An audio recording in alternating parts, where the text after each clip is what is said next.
Merit itself is a little tricky. Of course it is. Because like I'm with you on the idea that some forms of affirmative action actually introduce a form of reverse discrimination, which then create original discrimination in response. I mean, it's anti-white racism, anti-Asian racism, but then it spawns anti-black racism in response. I think this is an important discussion. Actually. Yeah, and I will be out of my depth here. Okay, but I do feel this is why the co-opting of the term woke bothers me, because the original definition of woke was, awake to social injustice. Social injustice does happen. It's becoming alert to otherwise invisible injustices. That was and it bothers me that it's been co-opted to be a pejorative, in divisive, polarized left-right issues. Because I think social injustice is something important. We do live in a society, and if you want national identity, you think national identity is important, then there should be funding to create better opportunities in neighborhoods that are less well serviced, that help kids who are from damaged neighborhoods or fix the damaged neighborhoods themselves. Yeah, or the failed public school system that perpetuates a cycle of kids growing up in that damaged neighborhood. I believe in coordinating society. I'm not an anarchist. I think social justice is important, and so Can I ask you a question? Yeah. Since we're using the words, how is social justice different from justice to you? Because I definitely care about justice. Well, social justice, I don't know what it means. Justice for me is the rule of law. Itself is completely fucked at times, but justice to me is the rule of law.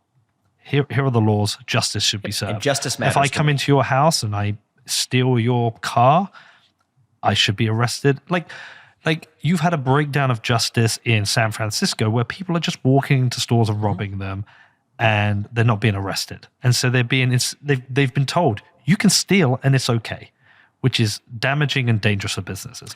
I'm so glad you brought up that example because that is a breakdown. That is social justice, though, in conflict with justice. No, the entire social justice agenda is predicated on the idea that actually that distribution of property was sufficiently unjust that it's not worth society prosecuting crimes for stealing something worth less than $900, especially if you're a certain race. Yeah, but to me, that's poor. That's a poor. Okay, it's a good example, but it's a perversion. It's a perversion. And look, I can give you in the justice system, I can give you poor examples of justice. I'm in litigation at the moment in the UK for tweeting words. Okay, I'm in litigation for libel.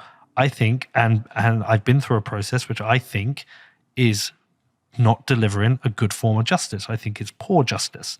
So it's justice or social justice, injustice. You can have them both. But for me, justice is the rule of law. Okay, looking at ideas of social justice to me is more kind of avoiding any forms of discrimination, or if there has been any form of like historical unfairness, you do something to try and balance things. It's not black v white. It's not. I mean, gender's a great example. I have a daughter.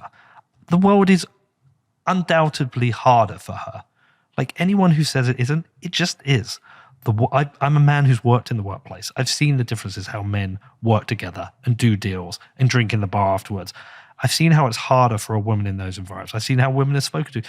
Like anyone who says that doesn't happen, it does. But like that does. If she was 2, my prediction is by the time she's in the workforce, it's actually 180 in the other direction. But maybe much of the last 20 years, you're probably right. But it's the fact that society has moved forward. The society has recognized and made certain things socially unacceptable. Yeah, and this better treat. Like it was a man's world. Like the forefathers, they were fathers. Like they weren't foremothers. Like how many people were in 1776, how many women were making those decisions? No, so here's where I am. Here's where I'm on the set of issues. You're saying important things, but they're things we obviously recognize. Yeah, but what I'm saying is those ideas now of trying to create a better and fairer world from a place of that wasn't fair and a place of social injustice has now become a pejorative, and I just find that disappointing. Well, can I offer you a theory as to why? I think the flag bearers of that movement need to pre-specify at what point they're done.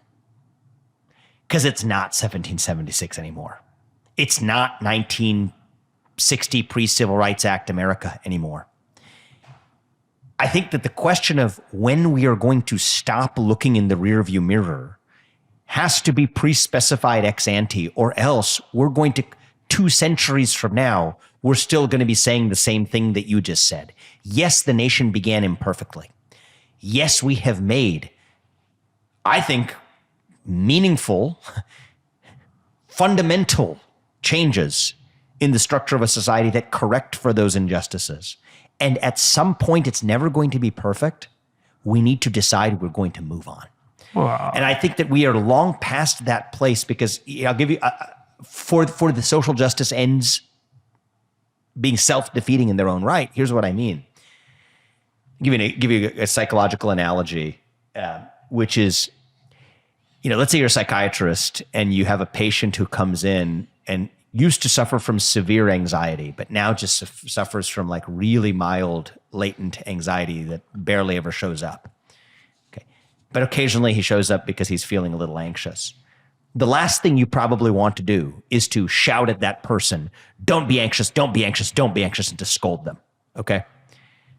I make an analogy to where I see the role of racism in a society too. I'm not in the camp of the anti-woke crowd that rejects the idea that there is still widespread racism in the United States.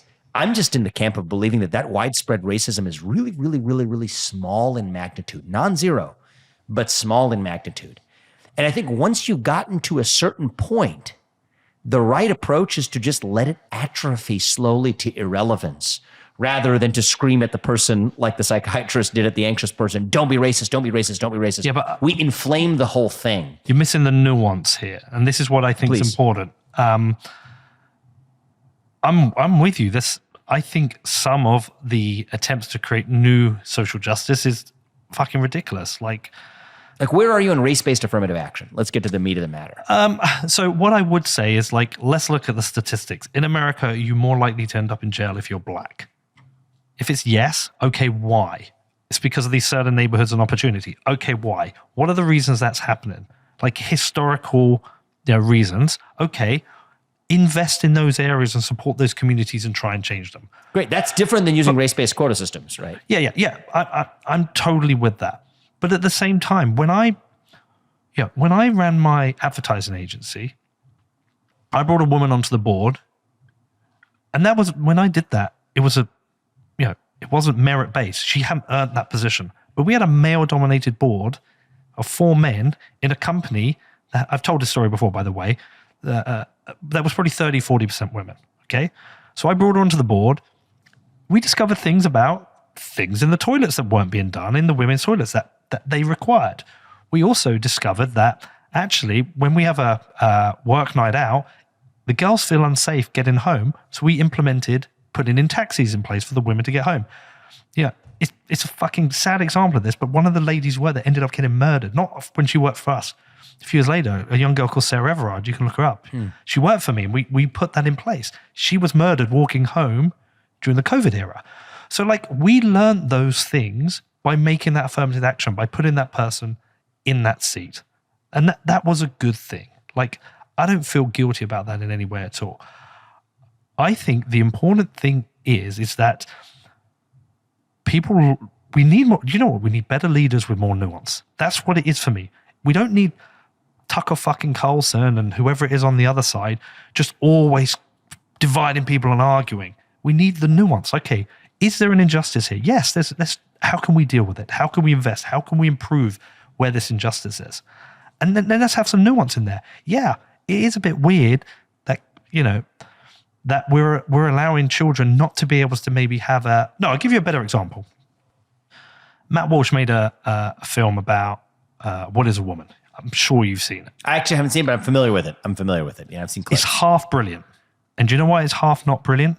Is all I wanted in that was him to sit down with somebody who's suffering from gender dysphoria and just say, what is going on here? Help me understand both sides of this.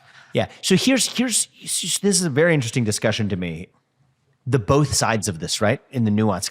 I'm a fan of that. In some ways, I feel like